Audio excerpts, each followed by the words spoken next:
I've really been enjoying these little 1/72 Airfix red box kits. I've just finished up the Spitfire and their Wildcat and really just had a great time building them. They're relatively simple, they have excellent detail, fits great, just really exceeded my expectations. So I couldn't wait to get my hands on this P-51D Mustang.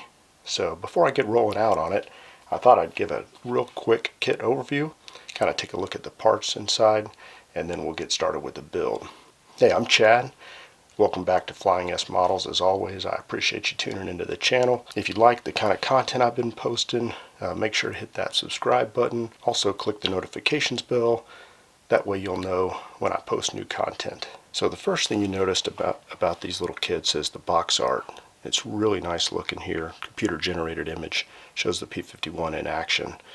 The only negative thing I've seen with these kits or experienced with these kits is that there's only one decal scheme in it. You can see on the back of the box there's the markings and decal guide. These markings are for the Tuskegee Airmen. I personally am going to do something a little bit different on this one, and I'll talk about that here in just a little bit. So let's go ahead and take a look at what's inside the box. The kit comes on 3 sprues. You get 1 clear sprue and 2 gray sprues. Let's take a look at the main gray sprues first. The surface detail here is really nice. I really like the idea of these separate flaps here. Also, what catches my attention is it looks like the part of the P-51 models that often fall short of is the wheel well. Although there's a little ejector pin mark, it looks like the overall layout provides the right kind of boxed in look for the wheel well. So that's a really nice feature.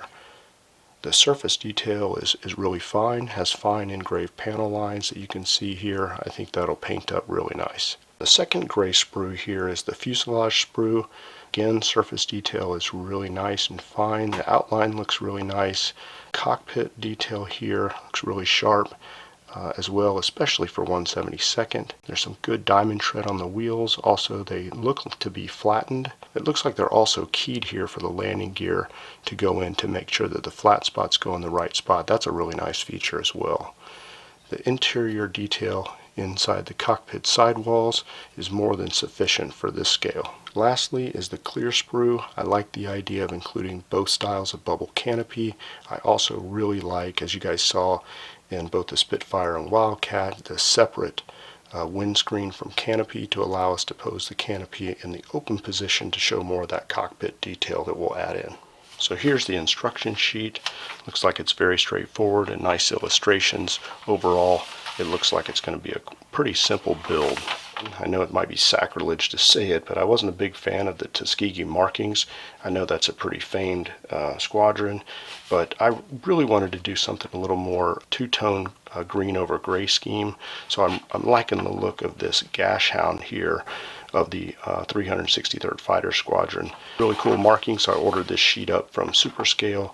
The decals here look excellent, so we'll probably go ahead and use those. That's a quick fly-through of the 1/72 Airfix P-51 Mustang. Really looking forward to getting this thing going on the bench. Make sure to check back because I'll be posting a video build log, probably again in 2 parts, with part 1 showing the build and part 2 showing the finishing of the exterior. So make sure to check that out. I appreciate you tuning in. We'll see you next time.